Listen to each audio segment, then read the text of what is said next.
La sfida è quella di far tornare le persone a credere in qualcosa, in un nuovo modo di fare politica, fuori dai modelli dei vecchi partiti.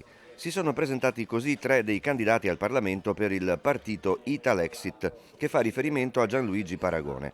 Tra gli obiettivi esposti da Giovanni Fraiese, medico sospeso dall'ordine, una commissione d'inchiesta sulla gestione della pandemia e sugli effetti a lungo termine della vaccinazione di massa. La scienza non si fa ignorandola, come hanno appena fatto per esempio approvando il nuovo booster cosiddetto bivalente senza neanche uno straccio di ricerca sugli esseri umani. La stessa cosa che hanno fatto andando a vaccinare le donne in gravidanza senza che in realtà ce ne fosse né la sperimentazione né l'indicazione. Il focus del partito è quello invece di dare una verità completamente diversa e delle idee coraggiose e apertamente differenti da quello che è il pensiero di Draghi o delle persone che lo sostengono. Il Covid tornerà a ottobre, ha detto con certezza Fraiese, molto critico anche verso il collega Andrea Crisanti. Personaggio in realtà più complesso di quello che sembra, che ha sul suo curriculum come progetti attivi dichiarati per esempio una collaborazione con la Bill e Melinda Gates Foundation e quindi